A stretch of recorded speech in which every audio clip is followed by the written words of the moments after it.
Welcome to our angel readings today. O Great Spirit, Father Sky, Mother Earth, the winds, the waters, my Father, my Mother, Atanaha, all that is. We thank you for our lives and we thank you for these good people. We thank you for all that we are and all that we are to become. We dedicate our time spent together and our relationships with one another to you. We ask that our suffering be ended and our pain be lifted to the love and to the peace that lay beyond. Aho, Amen, Namaste. Okay, so let me just pick our cards as well. Got our Divine Feminine and our Female Archangels and our Healing Angels. Okay, we're just going to dive straight in here. Aisha saying, hi Sky, can I have a reading on my divine life purpose, please? I'm finishing my studies and I have no clue what's next for me or what direction to take. Thank you very much. Okay, angels, what's our divine life purpose? Let's do a reading.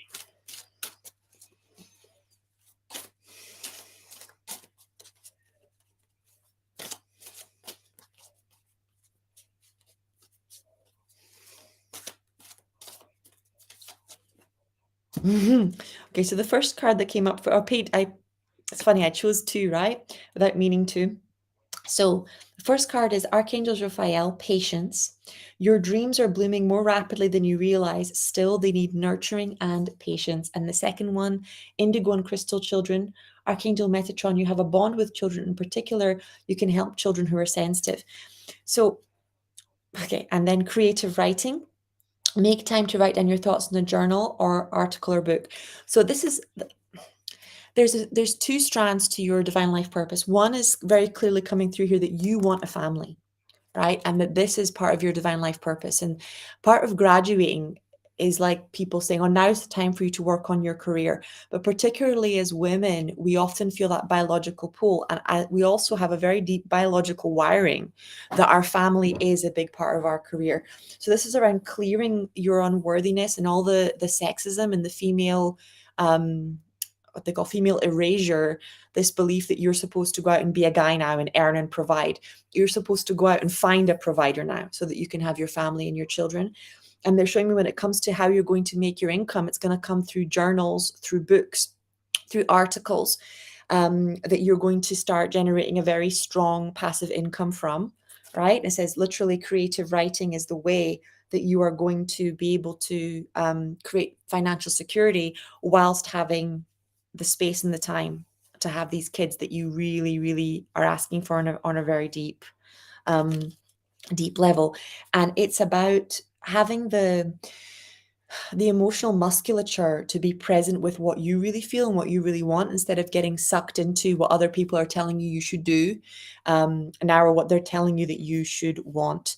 And it's coming through very strong for you. So I hope that helps. Okay, Deep Walker is saying, how can I surrender deeper and arrive fully in this moment? I'm tired of being driven and in survival mode. What am I running away from anyway? So this is like such a deep question. So thank you for asking it. It's going to help so many people listening. But when I'm asking your angels, I'm immediately seeing Archangel Shamuel, and I'm seeing your inner child, right? So we grew up with parents that had no idea how to be with our big feelings when we were little people, because they had no idea how to be with their big feelings, right? They were still from a generation of parents that really thought that children were misbehaving. They didn't have neuroscience yet. They didn't have the understanding that our brain simply did not have the capacity to regulate emotions or regulate physical body behaviors. So they were really taught that, our bad behavior came from a place of rebellion and manipulation and, being a bad kid. So that's what we got growing up. So the reason that you feel like you need to be perfect and that you are in survival mode is because to get your parents' love, you had to abandon yourself and mask yourself, right? And when you had the big feelings, you were sent to your room or sent to time out or screamed at. And so you learned to mask who you really are and what you really want to do. And you went through 10 years of having to abandon yourself, both in the school system and with your parents, to the extent that it doesn't matter what you feel, you're going to school, right? It doesn't matter what you do, you are going to behave. It doesn't matter who you are going to do what I tell you.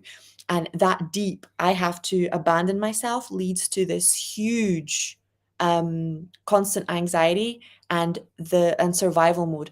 The running away is because your parents ran away from you, whether it was to send you to school or whether it was a time out, or they didn't know how to be present with you and your big feelings because they weren't allowed to be present with their big feelings, right? And you can't give what you don't have. If you don't know yourself, then you cannot know your child. And you cannot teach your child self-knowledge or self-awareness because it's not something that you practice. And kids watch what you do, not who you are, right? So let me give you an example from 2 weeks ago. We had a new member of staff join our family. And my son came into the kitchen when I had to go upstairs to do some work. And he was telling me that he didn't want me to go upstairs. And from the old way's perspective, I should have just distracted him, playing with something else, and then disappeared. From all of the new awareness and healing that I've done, what I did was get down to his level and say, you don't want mommy to go to work. You want mommy to stay with you. That's a big feeling, having mommy go to work. It's so hard being separate, isn't it?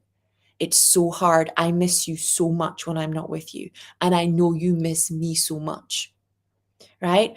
So there's this validation of feelings, and me saying that it's a big feeling and acknowledging that the feelings are valid and that they are important and that they matter to me, which I never got, right? And most of us never got.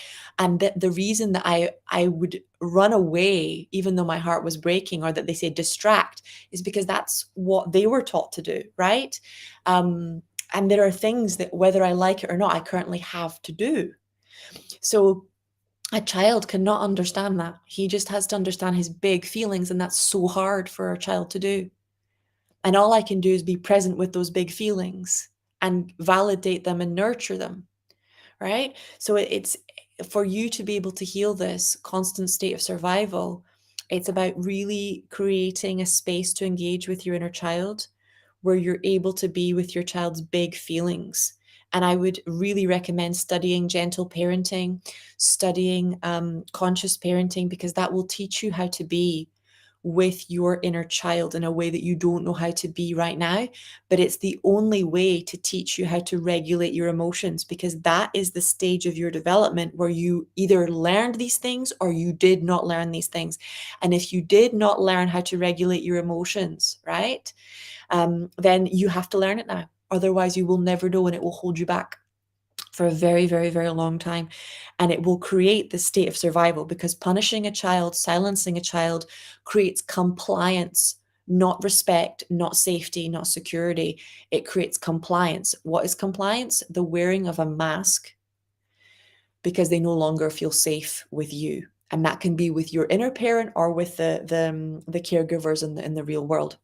Because a child doesn't have an option. They don't have anywhere they can go. They don't have anything they can do to get away from you. So then they have to start wearing this mask, and they have to start separating from themselves, which is a very painful emotional state to reside in, right? Separation from self is one of the most painful spiritual states that there are.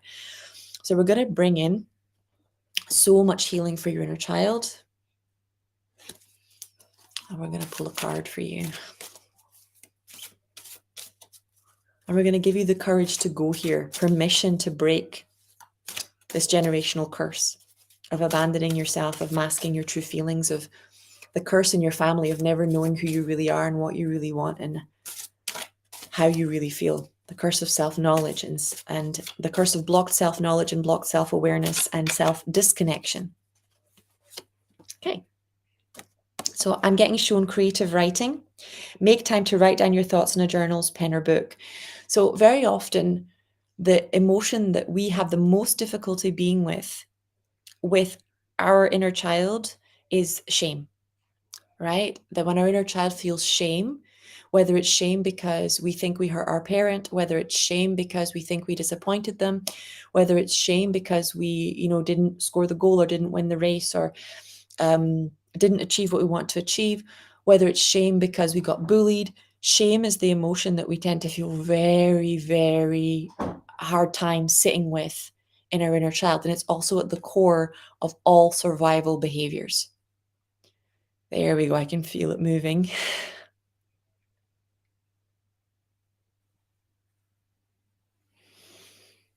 Ooh.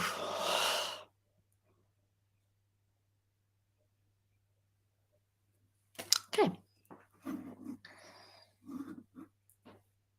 Mattis is saying, Dear Sky, so happy to see you. A few days ago, I went to a group yoga and theta session. My body and mind freaked out. I panicked. Do the angels have any guidance as to why? Thank you. Well, we just covered why. All right. You very much came off the back of the inner child reading for a reason, because you were taught your whole life that it's not safe to be with your feelings. And then suddenly here you are doing not one, but two practices to guide you to reconnect with your feelings. The card that just jumped out of the deck for you is you know what to do. Archangel Uriel, trust your inner knowledge and act upon it without delay. Trust your inner knowledge and act upon it without delay. So it is safe for you to be with your feelings, and feelings represent energy and motion, whether they're big feelings or little feelings, they are energy and motion. A feeling is only dangerous when it is not felt, right? And it gets trapped inside the body. If you are present with shame, it will move. If you're present with anger, it will move. If you're present with any feeling, it will move. And that's why Eckhart Tolle talks about the power of now, which is the virtue and the law of presence and the virtue and the law of acceptance in the face of our own pain and suffering. What happens when we are not present with our own pain and suffering, no matter what age we are in, is that we lack self-compassion and we lack self-awareness, not just for ourselves, but for other people. Because if you are repressing your feelings and bypassing your feelings and stuffing your feelings, you don't have access to your own truth. You don't have access to your own strength. You don't have access to your own courage. You don't have access to self-compassion, and you don't have access to any of those virtues when it comes to other people either. And you find yourself getting stuck in that energy. So we're just going to release the belief that you don't know what to do. And we're going to say, okay, this is the freeze response that came from your parents not knowing what to do with you, right? So now you think you don't know what to do with yourself. The answer is, what you do is you become really present. You start by pausing, by breathing, by journaling, by making the decision to get really present with what is going on for you. Why do you feel like running? Why do you feel like controlling? Why do you feel like fixing? What is going on? What is really going on? And when you get to the core, you will know what to do. Right? Everybody only wants to feel seen, heard, understood, loved. It is not difficult. It is just different. So what are you going to do when you sit with your inner child? You're going to make it feel seen, heard, understood, loved. So when those feelings come up and you go, why is this coming up? Why do I want to run? Why do I want to fight? Why do I want to freeze? Why do I want to please? Why do I want to do these things? You're going to then get to the core of people doing that to you when you were having your big feelings. And then you're going to go even deeper and make that inner child feel seen, heard, loved, understood, validated.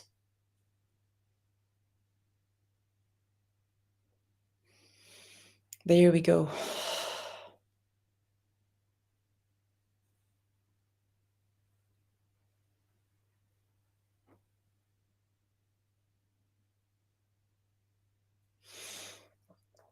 Oh, okay. So, another question. I'm going all directions today with the Q&A because like angels are guiding me everywhere. So I'm just going up and down all around. Okay. Jennifer Morgan is saying, good morning. Would love a message from the angels. I feel big moves are coming, but at a crossroads as well. Okay, let's see what the angels. I love this deck and I really got sucked into this deck. I've used it so much that it's all bent, and I think this was actually my first ever angel card deck. Ooh. Okay, so you got two cards. One is a hello from heaven, Archangel Azrael. Your loved ones in heaven are doing fine. Let go of worries and feel their loving blessings. So there are ancestors and potentially even deceased loved ones here sending you messages that you're not going to make the same mistakes that they made, that you are not going to you don't have to worry about them. You don't have to worry about what you inherited. Like, this is clear. The way is clear from your ancestors. And then the next message, remember who you are. Archangel Michael saying you are powerful, loving, and a creative child of God. You are very loved. You are very loved. So one of the ways that our ego and normally from a wounded inner child state that hooks us in is it goes, well, I'm never going to be loved. I've been through this number of toxic relationships. I've been through this number of toxic business situations. I'm never going to be loved. I'm just going to keep moving, right? And I'll never find somebody that loves me.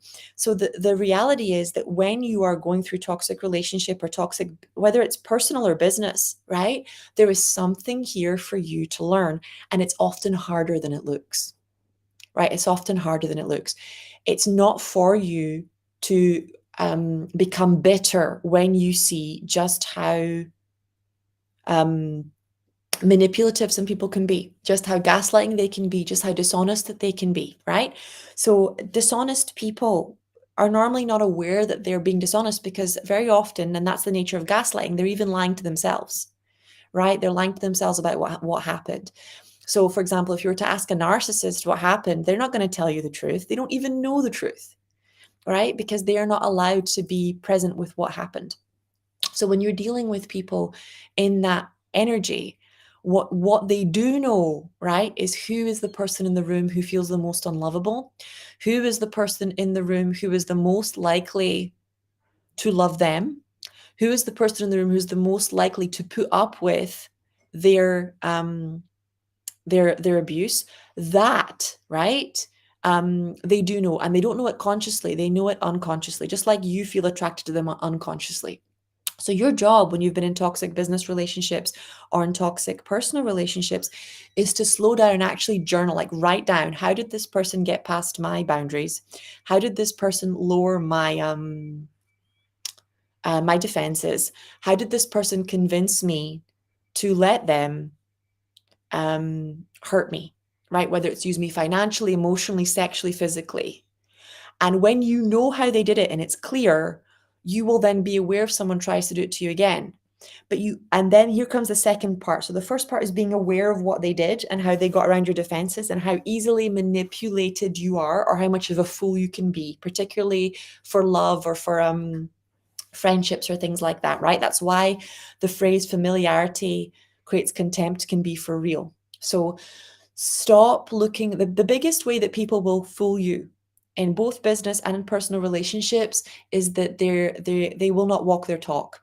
So stop listening to what people are saying. Start looking at what people are doing. Okay, whether you're dating them or whether you're doing business with them, stop looking at what people are saying and start looking at what they are doing. If they say that they're going to pick you up on a date for a certain time and they don't show up, if they say that a piece of work is going to be in for a certain day and it's not, if they look at what they're doing, not what they're saying, and respond to that. And people will often act, it's funny, people will often react in completely irrational ways to you responding to their exact behavior, right? Because they believe what they're saying to you. They don't see their actions. It was one of the most powerful exercises that I ever got from my business coach when she said to keep a time journal, just like I kept a food journal. I had to write down how I spent all of my time. You suddenly see what you do versus what you say. It is not done on purpose, but it is still important for you when you're entering into any kind of important relationship with another person. It is really, really, really important because you can't make an accurate decision as to whether or not you can live with that person, both in business and in personal life, until that is clear, right? And you won't know sometimes until a few dates or until you've worked with someone on a few projects. This is and then the next rule is like, don't take anything personally. Their behavior is about them. Your response is about you, right? This idea that people are like vicious and manipulative, I'd say that's rare, maybe like 10% of people. Most people, it's from a wounded place. So don't take it personally, right? It's not about you. Their behavior is about them. Your response is about you.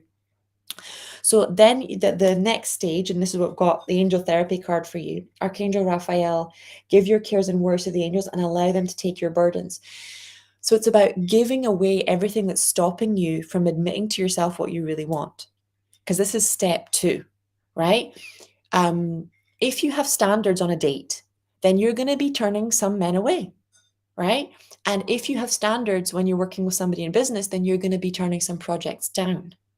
And that can be very triggering because you might feel like you're being abandoned. You might feel like you're missing out. It's going to give you a whole amazing array of shadow work, things to work through in yourself, because your response is up to you, right?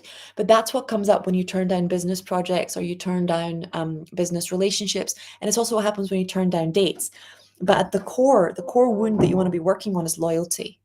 That you don't owe somebody loyalty until there's been a long-term commitment made, right? So you don't owe somebody loyalty until you are married. You don't owe somebody loyalty until they have, signed a long-term work contract and they are fulfilling it. We are very much conditioned by people that do not have our best interests at heart to not know, to be willfully blind, to look away from people's behavior. And this is how often women end up dating a guy monogamously and he's dating 10 other women, but they never had a conversation about, being together. And boyfriend, girlfriend isn't even a real relationship status. Engaged and married is a real relationship status, right? So we tend to give our loyalty before we receive the loyalty of somebody else. And then we don't know why we're in such a pickle. But loyalty is a high price tag. Why? Because it's your time and your energy. You don't get that back. The time that guy wasted in your life, those 2-3 years that you were waiting for him to commit to you, that doesn't come back. The time that you wasted on the people that said they were going to do things after you paid them and then didn't, and you had to do it yourself, it doesn't come back. The money finds a way to come back, but the time, right? The time, when it's gone, it's gone. And especially when you're dating, the patriarchy has created a system where women are only seen as valuable to men, especially for like marriage and family and babies, until they're like 35 years old. So your time is insanely valuable, and more valuable than a guy's time, which is seen in the dating world as infinite, right? So you need to do a lot of energetic clearing so that you are seen as valuable every stage of the dating game. But you also need to give yourself permission to want what you want when you want it, right? To allow yourself to choose somebody who can take care of you and nurture you and protect you and provide you, to allow yourself to choose employees who can take you to the next level and who are better at this than you, as opposed to people that you're constantly having to train and teach and work hard to get them to a basic standards. And that's this is why the second part is so hard, is that you have to shift your standards and you have to work on the abandonment, and you have to work on the fear that you're missing out, and you have to work on the fear that what you want isn't available, and then suddenly it's boom, and it starts to come, right? But it's not your job to fix everybody. It's not your job to resolve it. So I hope that helps, Jennifer. I'm going to scroll straight down here.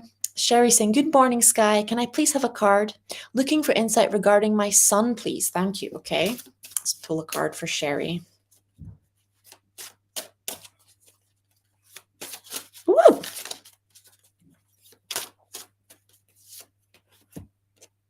Okay. Confidence. You've got Archangel Michael here, and you can see his sword. So this is definitely about not being afraid of taking charge of the house, taking charge of the energy of the family. Start inviting Archangel Michael into the energy of your family to actually hoover the family's energetic field, hoover the home, using the sword to cut away everything that has stopped you from showing up as the leader that he needs, the mother that he needs, the partner that he needs, anywhere where because society is hardwired to disconnect families. We spend all day apart from each other unless you claw that back, right? And then after they finish school, you're supposed to take them to all these activities, the playing with their friends, the swimming, the karate, and as they get older, they start to go by themselves. And then, of course, if they go after school to these activities, there's no time for family dinner. There's no time for catch up. There's no time for how are you. There's a completely separate lives. And you would know that was a problem in a romantic relationship. Your angels are calling you to see that as a problem in your relationship with your children and to address it. Prioritize family meals over extra activities. Prioritize family time over them having more things on their list. Get in between them and their inner circle. Have conversations with them about their inner circle. Explain to them how important this is. Right? Explain to them how important it is that they are going to go in the direction of their inner of their inner circle. If we forced a child to go to school and be bullied for years, if we forced a child to stay in an environment where they had to steal, cheat, lie, or abuse other people just to belong, right? Because we were told that's what we should do, then we're going to have immense compassion for them, for the loneliness they went through, for them making them choose between integrity and belonging, because they didn't feel like they belonged to their family and they didn't feel like they belonged in their school environment. And you're going to have to soften your heart with respect to the situation and all the people involved, including yourself. So one of the hardest things about parenting, particularly older children, I'm not just talking adolescents, I'm talking like 7 onwards, is that they are angry at us and our mistakes have had consequences in their lives. And as a parent, when you're already doing everything that you think you can, as according to society standards, and you are feeling depleted and burnt out, which is where 99% of parents are, it's so hard to listen to your kids' negative feedback. So hard, because you want their love more than anything, and you are doing all this for them. That's what your ego tells you, right? So the compassion for yourself first, right? That people didn't teach you, that they didn't help you, that you had to figure this out on your own, which I believe is a governmental crime, right? Designed to separate families. And then compassion for your son. Because no matter what he's doing, this is a cry for compassion. No matter what kind of toxic behavior he's engaging on, it is a cry for connection. We have to evolve beyond this place where we see children and teenagers' behavior as manipulation and as misbehavior. And we have to get to a point where we realize they do not have the same brain until they at least reach 30 as we do, and that they are deeply crying out for connection. And that until they reconnect with us, right, until we create a safe environment for that relationship to exist, they will have to find it somewhere else. Connection is not a want, it is a need, right? So a lot of times, what you hear parenting coaches say over and over and over again, what I'm hearing the angels say over, it's the simple things. We very often people think it's about the therapy and the complicated stuff, but it's the simple things. Are you having one meal a day together? Are you spending at least one day of the weekend together? Are you having daily conversations and check-ins that are not about control? They're actually about getting to know your child. If they weren't your child, right? If you just imagine they're like your friend in high school, if they were not your child, how would you listen to them? How would you respond to them? How would you help them? If you had a friend in high school that walked up to you and said, my parents want me to do this, but I hate it. My parents want me to go to school, but I hate it. I mean, I hate it. I hate it. I just don't do well with authority. You would say to them, oh my God, this must be so hard for you. You wouldn't say to them, you should be grateful. You wouldn't say to them, you should be working harder. You would say to them, that must be really hard for you. What do you excel at? What are your strengths? How can we solve this problem together? How can we create a life you love? You wouldn't walk in there and shame them and tell them they just have to keep doing something that they despise, right? But that's going to be really hard for you if your parents forced you to do things that you hated, because you're going to have to face how masked you had to be and how perfect you had to be and how much you had to lie just to be able to get their approval and their control and be allowed to function in society. There we go. That's starting to move now. Ooh, going to bring in Archangel Shamuel.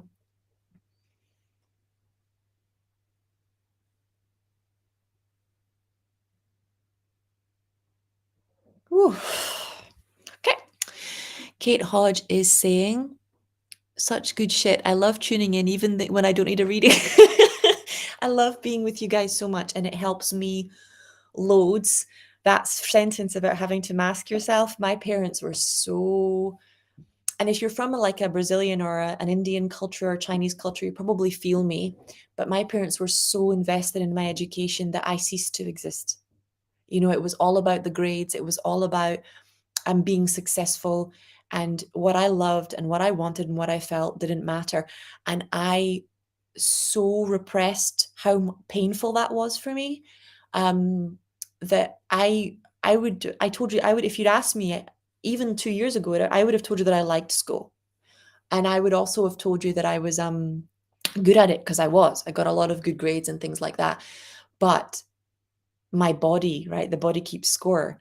I got sick when they took me to high school because I hated high school so much. It turned 10 years of bullying into 20 years of bullying about racism and sexism and gender.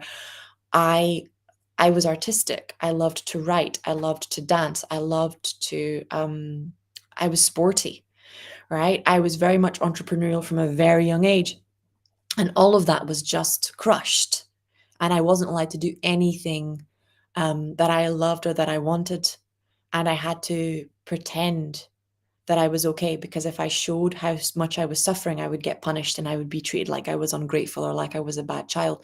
So there was 10 years of my life where I was completely dissociated.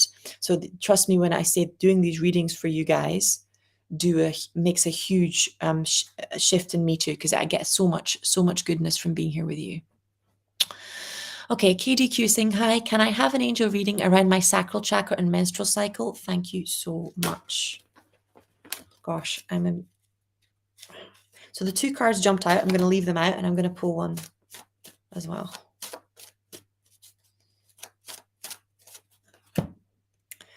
Okay, so the first card that jumped out was overcoming difficulties. Archangel Jeremiah is actually the angel of forgiveness. Okay, Archangel Jeremiah is actually the angel of forgiveness. And they've been sending you white feathers, because whenever this card crops up, right, it's because they're saying we're here, we're here, we're here, which tells me you're probably not asking your angels for help. So the angels are saying, please ask me for help with your menstrual cycle, not just in the readings, but in your everyday. Ask me for help with your health, ask me for help with your mind. And the card is overcoming difficulties. The worst is now behind you, and you're surmounting any previous challenges. So you can literally see there's a mountain in the background, right? And there's two vortexes above the mountain. So it's the way of saying that God is working on dissolving these mountains, or has already dissolved these mountains. And this mountain is connected with your menstrual cycle. So I have a feeling that whatever relationship or toxic environment you were in was causing your levels of cortisol to be really out of balance, and it's really thrown off your menstrual cycle and your fertility. And it's literally about regulating your nervous system and returning you to a certain level of peace and security. Angel therapy, Archangel Raphael, give your cares and worries to us angels and allow us to take your burdens. So this is about doing more guided angel healing meditations. I love the Doreen Virtue angel healing meditations. Yeah, you can get them on Audible, and I think they're still available through Hay House as well, but they're very good for full body healings as well. And spiritual understanding, Archangel Raziel, I am bringing you as stoic information and symbols, helping you understand spiritual truths.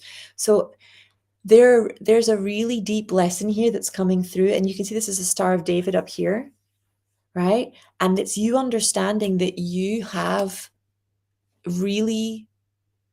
something of deep worth. You are deeply valuable, and you need to be protected. So one of my favorite Christian saying is that often rejection is protection. When God says no, it's often for the same reason that your parents said no when you were a child. It's because they understand that something is not safe, right? So there are many things that my son wants to help me do that he can help me do, but there are many things that are simply not safe. Things like handling dangerous chemicals, things like knives, things like kettles, or boiling water or oil, or frying. There's so many things that are just not safe. I can't let him run out into the middle of a road, right? But he doesn't have that conscious awareness yet. And it's the same thing with spiritual growth. There are so many things that we ask God to do that are just not safe. Like we want to be in the relationship with a narcissist. We want to get that job that would burn us out. We want to push and push and push without giving ourselves any time to rest. We want to beat ourselves up all the time. There's all these things that we think we have to do to be happy that God just is like, no, no is the most loving response. So Course in Miracles goes into depth about this, right? That God always gives the most loving response. Nowhere is it written that God always says yes. It says that God always gives the most loving response. Okay. Win's saying, hi, Sky. I feel miserable. Can you help me? Thank you. Okay, we're just going to get Archangel Michael to come in and do an energetic vacuum because I think a lot of people are here, right? A lot of people are here. And I genuinely think I've just developed the emotional muscle of detachment so strongly now because I made a choice to stay connected to God's heart. And that is what detachment teaches. Detachment teaches that you do what God tells you, and God tells you to love no matter what. Now, in order for me to love no matter what, that means my boundaries have to be strong and I have to be engaged in loving relationships, and I have to remove relationships which are not safe and are not loving and are not good.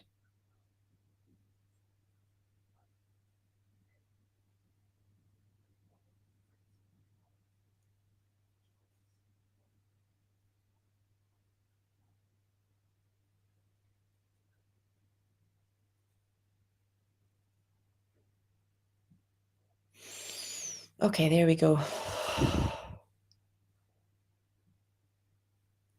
And detachment is this, it also teaches you not to take other people's behavior personally, right? It is not about them. The person you need to forgive is you. You for not having high standards, you for not having your boundaries.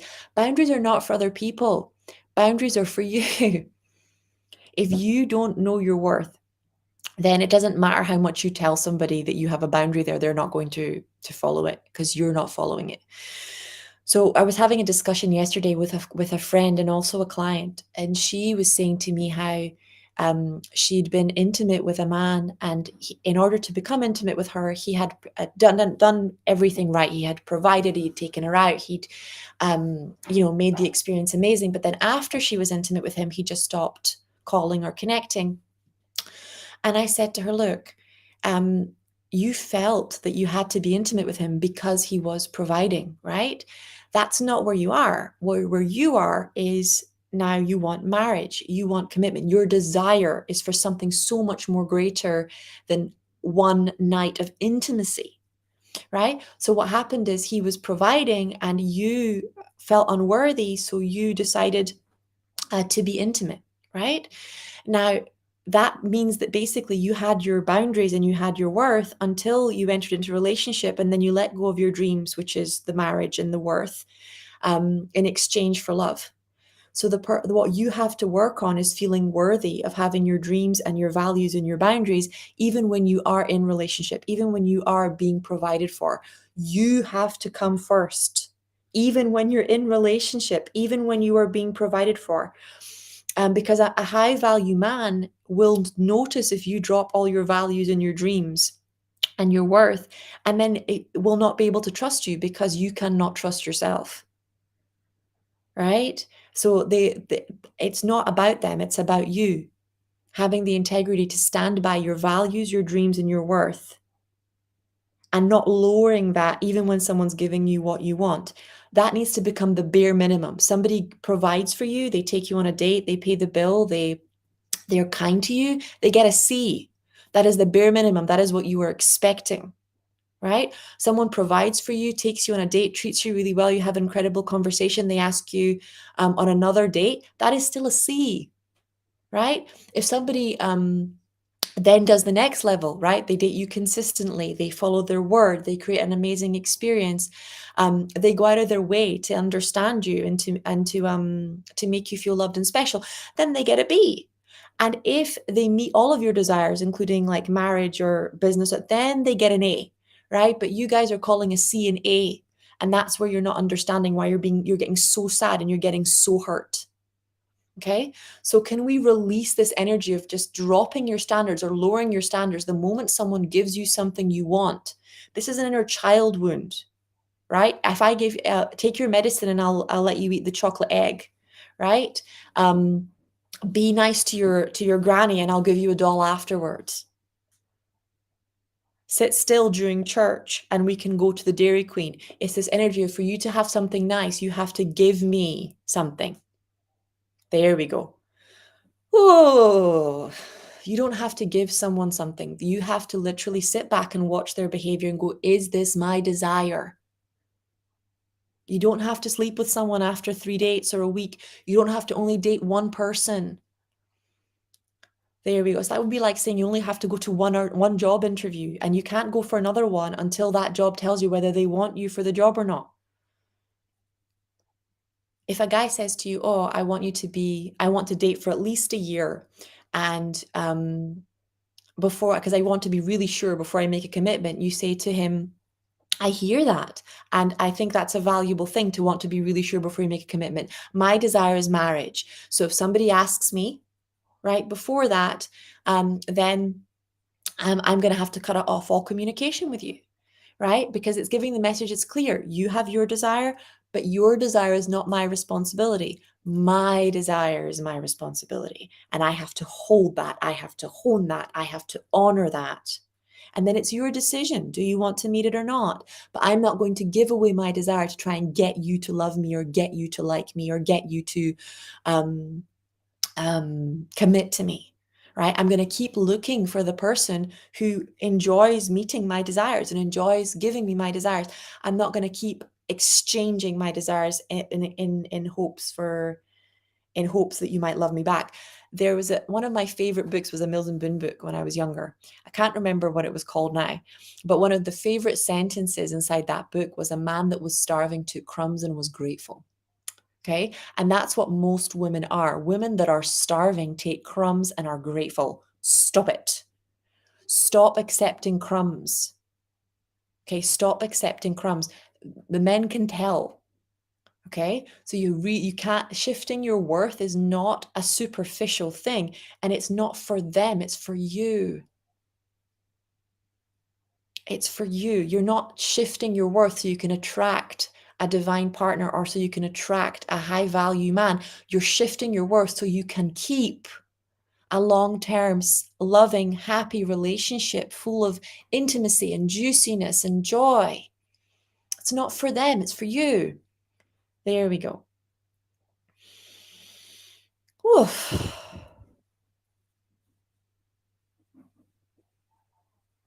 Sherry's saying that resonates with me, especially when he was younger. He's 21 now, and I feel like he's really rebelling against authority. Your son is becoming a man. And one of the most powerful things that you can do for him is tell him that he is a man. He is a man now. 21 is a man. And ask, like, instead of telling him what a man should be, ask him, right? Get really curious, Sherry. Say to him things like, what do you think a man should be? What kind of a man do you want to be? How does that make you feel that this is the level of responsibility of being a man? How does that make you feel? How do you think it will make you feel if you keep fighting, if you keep fighting authority? What kind of authority can you respect, right? What do you need from authority? Do you think that is realistic? Do you think it is not? Like the best way to especially with adult men, which a 21-year-old is to use the Socrates method. Ask questions that will make them think deeply about things, right? It is, your hand hasn't been on the wheel for a long time. Right now, it's very much gentle, gentle guiding and really deep compassion for where they are. It's hard to be a man. It's hard to be a man. It's a lot of pressure. It's a lot of responsibility. It's a tough and competitive world.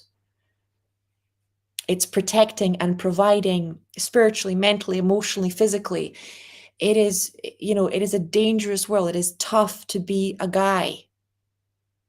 Okay, so it's that energy of understanding them and making a big effort to understand them, reading books, about understanding men.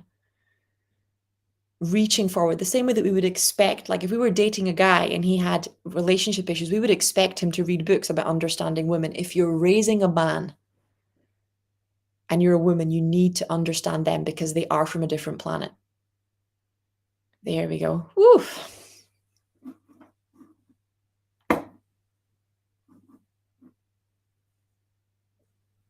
Okay, so you feel miserable. I'm just going to finish off with Winston. You feel miserable because you don't know your worth, and then you attract people into your life who treat you badly because they treat you like you have no worth. But it's a mirror of how you're treating yourself. So we can vacuum the sadness, but until you really get that this doesn't work, that you cannot keep pretending to have no worth and no value and disappearing in your relationships, you won't find people who then are safe to be with.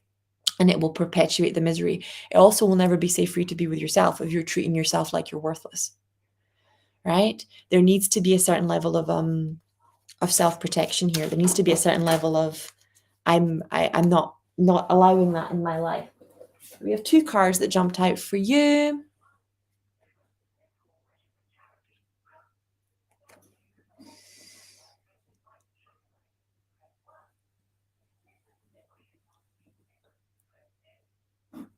Okay, Sarah Eason, could you please give me a reading? So 2 cards jumped out. They're the last reading for today.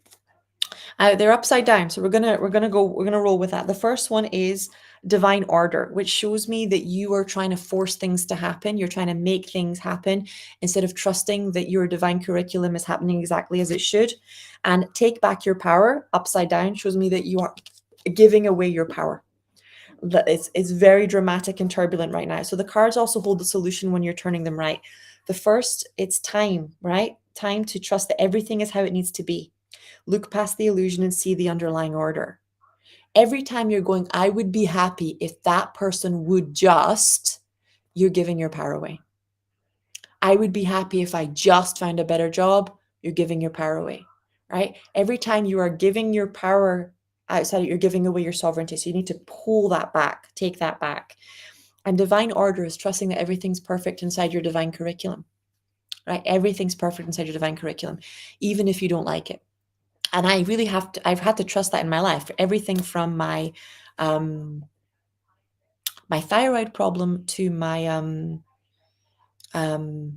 miscarriages, to being pulled up on stage in front of 500 people, to getting my theta healing qualifications done, to having all my debts paid. You have to meet failure and success as the same things, points of intensity and polarity that contain deep spiritual lessons for you.